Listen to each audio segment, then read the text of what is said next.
Welcome, welcome, welcome दोस्तों। मुझे पता है कि कॉस्टिंग का पेपर आप देकर आ चुके हो और कॉस्टिंग का पेपर जो होता है, वो मैंने आपको सुबह की वीडियो में भी बताया था कि इसे बहुत ईज़ी केक वॉक मत समझना। कॉस्टिंग का पेपर 2-3 अटेम्प्ट आसान आता है, उसके बाद एक आध अटेम्प्ट में भारी भी आता है। तो आज वो दिन था जिस दिन कॉस्टिंग का पेपर मैं ये मानता हूँ कि थोड़ा भारी था। लेकिन मैं फिर भी एक बात बोलता हूँ, सुबह वाली वीडियो भी आप देखिएगा, मैंने आपको उसमें भी ये बात बताई थी कि पेपर हमेशा मैनेजेबल होता है। पेपर में हमेशा 70-80 मार्क का पेपर ऐसा होता है जिसे आप ईज़िली टैकल कर सकते हो। पहले उसे टैकल करना चाहिए, फिर बचे हुए 20-25 मार्क्स का जो पेपर टफ होगा, भारी होगा, लेंदी होगा, अबव एवरेज होगा, उसे मैनेज करने की कोशिश करनी चाहिए। ऐसा करने से आप हमेशा बच जाते हैं। जिन बच्चों ने मेरी बातचीत मानी होगी, जिन बच्चों ने ये बात मानी होगी कि क्वेश्चन नंबर 1 पहले नहीं करना, एमसीक्यू पहले नहीं करने, पहले बचे हुए पेपर में से क्वेश्चन निकाल कर करने हैं, उस पैटर्न को अगर फॉलो किया होगा तो मुझे पूरी उम्मीद है कि आपने एक अच्छा पेपर किया होगा, डिसेंट पेपर किया होगा। और मैं ये बात भी आपको बता दूं पहले ही, पेपर आपने जैसा सोचा है कि आपका हुआ है, उससे बेहतर होगा। क्यों? क्योंकि जब भी पेपर कॉम्प्लेक्स आता है, टफ आता है, तो पूरे भारत के लिए टफ आता है और ऐसे में मार्किंग थोड़ी लूज़ होती है, ईज़ी होती है। तो ये बात मैं मान के चलता हूँ कि जो मार्क्स आपको दिए जाएँगे, वो कंपैरेबली ज़्यादा दिए जाएँगे। आधे आंसर पे भी अच्छे खासे मार्क्स दिए जाते हैं और ये बात मैं बरसों से देख रहा हूँ, तो आप चिंता ना करें। अगर आपको लगता है कि आपके 45 आ रहे हैं, तो आप देखना आपके 55 मार्क्स आएँगे। 5-10 मार्क्स बढ़ेंगे आपके एस्टीमेट के मुकाबले, क्योंकि इंस्टीट्यूट आधे किए हुए क्वेश्चन पे भी मार्क्स देता है ऐसे पेपर्स के टाइम पे। इस वीडियो में मैं वैसे यूजुअली रिव्यू वीडियोज़ डालता नहीं हूँ। मैं कभी भी रिव्यू में बिलीव नहीं करता, क्योंकि मुझे लगता है बच्चे का अगला पेपर खराब हो जाता है उसके चक्कर में रिव्यू देखकर। बट क्योंकि इस बार 4-5 दिन हैं आपके पास, ऑलमोस्ट 5 दिन हैं आपके पास एफएम के एग्ज़ाम से पहले, तो आप मेंटली वैसे भी फ्री हो, तो मुझे लगता है कि 10, 15, 20 मिनट की वीडियो आपको थोड़ी मदद कर देगी, आपके कुछ मार्क्स कैलकुलेशन में हेल्प कर देगी।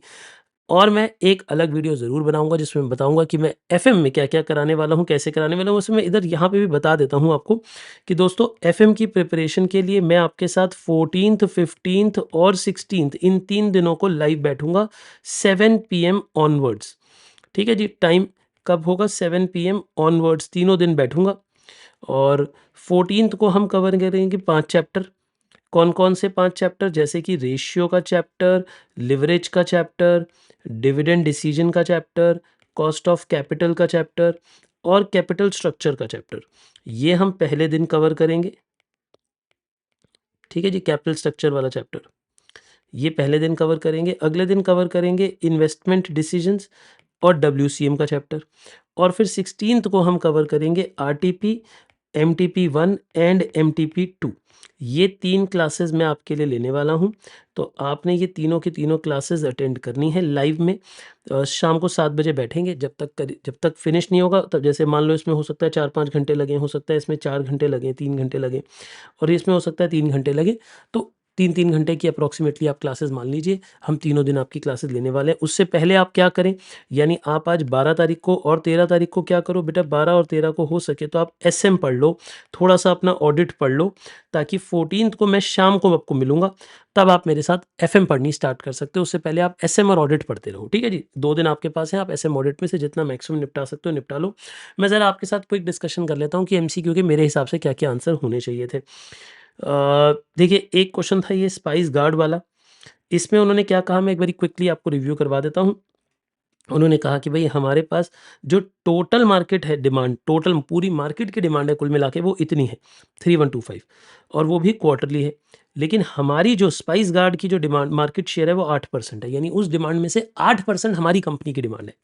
तो 3125 क्वार्टरली था, इसलिए इंटू 4 किया तो ये annual demand of the whole market हो गया। उसमें से 8% निकाला तो ये हमारी कंपनी का डिमांड हो गया। भई हमारी कंपनी की डिमांड 1000 है। अब अगर हमारे प्रोडक्ट की डिमांड 1000 है, उसके लिए 2 इनपुट लगते हैं, ओसी और ओई।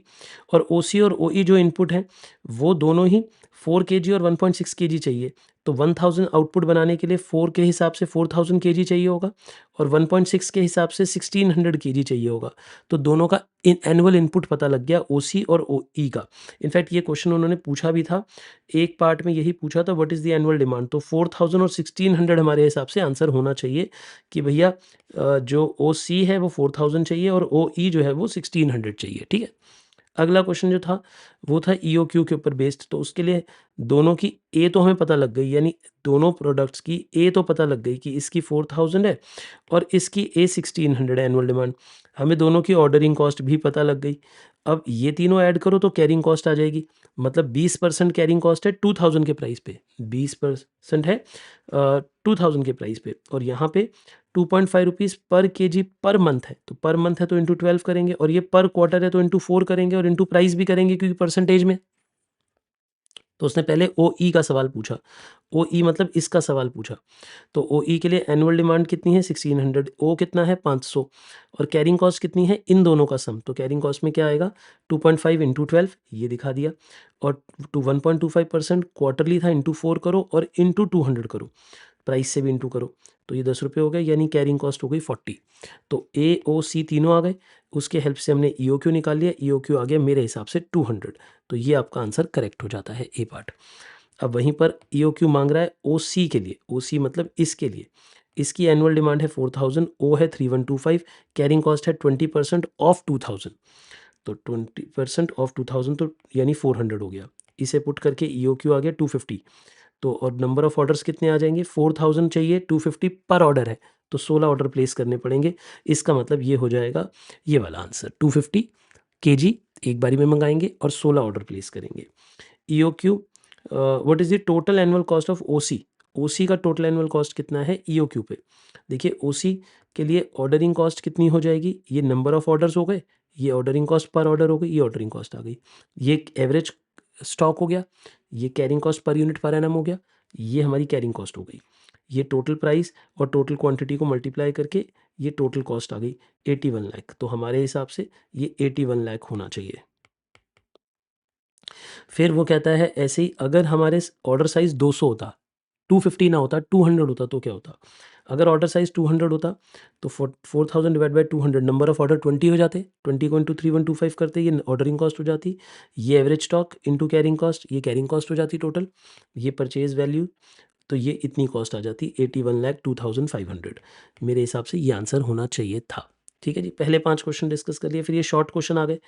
एक में कहता है कि जी टेक्सटाइल कंपनी है, उसका फैक्ट्री ओवरहेड जो है वो रिकवर होता है वेजेस के ऊपर बेस्ड, वही निकालना है फैक्ट्री ओवरहेड कितने परसेंट है ना, और एडमिन का ओवरहेड है 25% ऑफ फैक्ट्री कॉस्ट, ये डायरेक्ट मटेरियल है डायरेक्ट लेबर है, तो देखो ज़रा अगर हमें डायरेक्ट मटेरियल पता है डायरेक्ट लेबर पता है तो दोनों को ऐड करके प्राइम कॉस्ट आ गया। फैक्ट्री ओवरहेड मान लेते हैं X% ऑफ वेजेस है, तो जब X% ऑफ वेजेस निकालोगे तो 450X आ जाएगा। क्यों ऐसे आता है, क्योंकि जब 45,000 है इंटू X% है तो 2 ज़ीरो कट जाएंगे, तो यानी 450X आ जाएगा, तो फैक्ट्री कॉस्ट टोटल कितनी आ गई, इन दोनों को ऐड करके आ गई ये।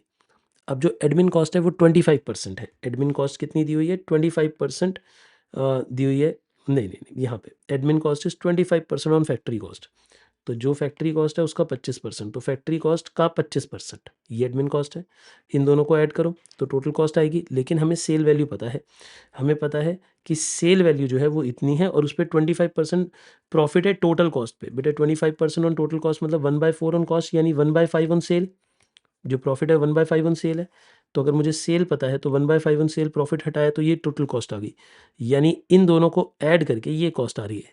ठीक है जी, तो हमने इसे ऐड कर दिया, इक्वेशन बना दी, उस दोनों को कॉमन ले लिया कॉमन टर्म को, फिर इसे सॉल्व करा तो 45% आ गया, यानी ये आ गया हमारा 45%। ऐसे ही 7th क्वेश्चन था, इस आप गो थ्रू कर सकते हो, इसमें आर्स कितने चाहिए 1440 और नंबर ऑफ ऑपरेटर्स कितने चाहिए 36, तो इसका बी पार्ट आंसर था। 8th क्वेश्चन जब आप पढ़ोगे तो उसमें आपको सिंपल लीफो का क्वेश्चन है, लीफो के क्वेश्चन में कितना यूज़ होता है, जो आखिरी का सामान होता है वो यूज़ होता है, तो अगर हमें 1500 गुड्स यूज़ करने हैं तो 600 पहले ये वाले यूज़ होंगे 56 वाले, और फिर इसमें से 900 गुड्स यूज़ होंगे 55 वाले, तो यानी हमारी टोटल जो इशूड वैल्यू होगी फीफो लीफो के क्वेश्चन में, लीफो है लास्ट इन फर्स्ट आउट, तो आखिरी वाला सामान पहले यूज़ होगा, शायद मैंने फीफो बोल दिया, लीफो बोलना चाहिए था मुझे, LIFO last in first out, तो जो आखिर में सामान आया वो पहले इशू हो जाएगा, इसलिए ये हमारी इशू कॉस्ट हो जाएगी। फिर एक क्वेश्चन था उसने जिसमें पूछा कि स्पेयर पार्ट की कॉस्ट बढ़ रही है, तो देखो ए और बी के स्पेयर पार्ट अलग अलग थे, दोनों का प्राइस इंक्रीज़ हुआ 15%, तो इतनी कॉस्ट हो जाती, लेकिन बी वाले में यूजेज भी बढ़ी 25%, तो इसमें 25% यूजेज भी बढ़ा दो, तो अब ये टोटल कॉस्ट बन जाएगी 132 250, ये हमारी टोटल कॉस्ट आ जाती स्पेयर पार्ट्स की। ये हमारा क्वेश्चन है जिसमें बेस्ड है स्टैंडर्ड कॉस्टिंग पे, तो स्टैंडर्ड कॉस्टिंग के लिए मेरे हिसाब से आंसर 50.5 आना चाहिए। क्यों? क्योंकि उन्होंने कहा आधे घंटे में 1 यूनिट बनता है, और 50 रुपये की वेजेस है, तो आधे घंटे में 1 यूनिट बनता है, 50 रुपये की वेजेस है, तो बजटेड 1 यूनिट के लिए हो गया। बट हमने एक्चुअल में 30,000 यूनिट बनाए हैं, तो हमारे हिसाब से बजटेड आवर्स, स्टैंडर्ड आवर्स होने चाहिए थे 15,000 आवर्स, रेट था 50 का। अब वो कहता है कि एफिशिएंसी वेरिएंस 0 है, निल है मतलब। तो एफिशिएंसी वेरिएंस मतलब होती है standard hours minus actual hours into standard rate. इस फॉर्मूला को अप्लाई करके अगर इक्वल टू 0 कर दो तो पता लग गया कि एक्चुअल आवर्स भी 15,000 होंगे, और वो कहता है रेट वेरिएंस नेगेटिव 7500 है। तो अगर हम ये कहें कि 50 minus standard rate into actual hours करो तो माइनस 7500 आ रहा है, इसे सॉल्व करके 50.5 आएगा। तो मेरे हिसाब से ये आंसर 50.5 है। ठीक है जी, मैंने बहुत जल्दी जल्दी क्वेश्चन किए हैं, आप एक बारी इन्हें खुद भी करके देख सकते हैं। ये क्वेश्चन सेम बुक जैसा है हमारी। इसमें आपने क्या करना था, आपने पहले प्रेजेंट लेवल के लिए पता लगाना था कितने कितने यूनिट्स हम बेचेंगे, क्या हमारी सेलिंग प्राइस है, क्या हमारी वेरिएबल कॉस्ट है, क्या हमारी कंट्रीब्यूशन पर यूनिट है। फिर उसे इनटू यूनिट्स कर दो तो आपके पास टोटल कंट्रीब्यूशन आ जाएगी। अब total contribution minus fixed cost profit होता है। यही उसने पूछा था कि प्रेजेंट लेवल पे प्रॉफिट कितना है। अगर हम मिक्स चेंज कर दें, जेड की जगह डब्ल्यू को ले आएँ, तो जब डब्ल्यू को ले आएंगे तो ये सेम क्वेश्चन हमने बुक में कर रखा है, अपनी बुक में ऐसे 2 क्वेश्चन। अगर ये टोटल सेल पता है तो इस टोटल सेल का हमने 55%, 35% और 30% और 15% अलग अलग प्रोडक्ट बेचने हैं। तो हमने ये अलग अलग प्रोडक्ट बेचने की सेल निकाल ली, सेल को सेल प्राइस से डिवाइड करा, इससे क्वांटिटी पता लग गई कि हम कितने कितने बनाने वाले हैं। ये क्वांटिटी सिर्फ नॉलेज के लिए निकाल रहा हूँ मैं आपके लिए। अब देखिए, हमें तीनों की सेल प्राइस पता है, तीनों की वेरिएबल कॉस्ट पता है, तो तीनों की कंट्रीब्यूशन पता है, इसलिए तीनों की पीवी रेशियो भी पता है। कैसे? Contribution by sale PV ratio, contribution by sale PV ratio, contribution by sale PV ratio. हमें तीनों की पीवी रेशियो मिल गई। अब सेल्स मिक्स भी पता है, यानी इनकी परसेंटेज भी पता है, कितने कितने परसेंट सामान तीनों का बेचेंगे। तो परसेंटेज से इंटू कर दो, तो ये हमारी टोटल कंट्रीब्यूशन आ गई। और अगर वो ब्रेक इवन पॉइंट मांग रहा है नए वाले केस में, नए वाले केस में कॉस्ट है 18,80,000। देखो, पहले वाले केस में कॉस्ट थी 18 लाख, लेकिन बाद वाले केस में फिक्स्ड कॉस्ट है 18,80,000। तो आप फिक्स्ड कॉस्ट को डिवाइड बाय पीवी रेशियो करो, उससे नया वाला ब्रेक इवन पॉइंट आ जाएगा। अब यही सब क्वेश्चन के आंसर थे। बोलता है टोटल प्रॉफिट एग्जिस्टिंग लेवल पे कितना है, 18 लाख। न्यू पीवी रेशियो कितनी है आफ्टर प्रपोज सिचुएशन, 47%, ये जो हमने निकाली 47%। ब्रेक इवन पॉइंट कितना है, ब्रेक इवन पॉइंट है fix cost by PV ratio, यानी 40 लाख, ये हो गया। What is the total profit, देखिए अब टोटल प्रॉफिट कितना होगा, टोटल सेल्स है 85 लाख, कंट्रीब्यूशन है 47%, तो यानी टोटल सेल अगर 85 लाख है तो कंट्रीब्यूशन इतना हुआ, उसमें से फिक्स कॉस्ट नई वाली हटा दो तो प्रॉफिट आ जाएगा। तो ये हमारा प्रॉफिट आ गया। और वो कहता है जी combined contribution by sale existing level पे, एग्जिस्टिंग लेवल मतलब पुराने लेवल पे, इस वाले लेवल पे पीवी रेशियो कितनी है, ये टोटल कंट्रीब्यूशन है। और आप टोटल सेल निकाल लो, क्योंकि आपको टोटल सेल पता थी 40 लाख, 23.8 लाख और 16 लाख, तो मिलाकर कितनी हो गई 40 लाख, 80 लाख, और कंट्रीब्यूशन इतनी है। तो हमें टोटल सेल भी पता है, टोटल कंट्रीब्यूशन भी पता है, यानी पीवी रेशियो आ जाएगी। क्या ये बातें आपको क्लियर हो गई जी? 45% आ जाएगा। तो इसी के साथ मैंने आपके साथ सारे के सारे एमसीक्यू डिस्कस कर लिए। जो सब्जेक्टिव क्वेश्चन है, देखिए मैं मानता हूँ वो थोड़े अब एवरेज क्वेश्चन है, बट अगर आप उन क्वेश्चंस को ध्यान से देखें, हमारी बुक्स को साथ में रखें, तो आप ये बात नोटिस करेंगे कि 80% के आसपास क्वेश्चन हमारी बुक में मिल जाएंगे। मैं इसका एक डिटेल रिव्यू एग्जाम्स के बाद पोस्ट कर दूंगा with the question number of our book, की हमारी बुक के कौन कौन से क्वेश्चन नंबर सब्जेक्टिव में कहाँ कहाँ यूज़ हो रहे हैं, या एग्जाम सेम आए हैं या थोड़ा चेंज होकर आए हैं, वो सब मैं आपको बता दूंगा। अभी के लिए मैंने आपके साथ एमसीक्यूज डिस्कस कर लिए हैं। देखिए मैं फिर से एक बात बोलता हूँ, एक एग्ज़ाम के मीडियोकर हो जाने से या बिलो मीडियोकर हो जाने से अगले एग्ज़ाम को ख़राब ना करें, अगले एग्ज़ाम को और ज़्यादा ताकत से प्रिपेयर करें, इस चीज़ सोच के कि अगर इस वाले में 40 आ जाएंगे बेटा। जब भी पेपर टफ आता है ना, पहली बात तो उसके आगे आगे वाले पेपर थोड़े आसान आते हैं, और जो पेपर टफ आता है ना, मैंने हमेशा ही नोटिस किया बच्चा उसमें पास हो जाता है, लेकिन बाकी पेपर्स की तैयारी कम कर देता है, उनमें रह जाता है।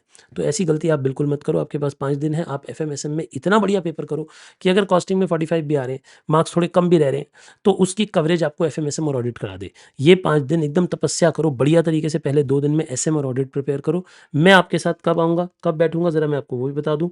मैं आपके साथ 14 तारीख, 15 तारीख, 16 तारीख को एफएम के लिए बैठूंगा, और ये प्लान लेकर बैठेंगे, रेशियो, इन्वेस्टमेंट डिसीजन, और फिर अगले दिन मतलब पहले ये 5 चैप्टर, फिर अगले दिन ये 2 चैप्टर, और फिर उसके बाद ये तीनों चीज़ें।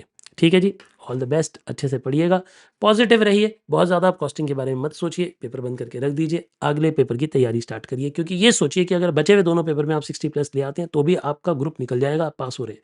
पॉजिटिव होकर सोचिए, बचे हुए 6-7 दिन जो आपके पास टोटल एग्जाम्स के बचे हैं, इन्हें बहुत अच्छा यूज़ करिए। All the best.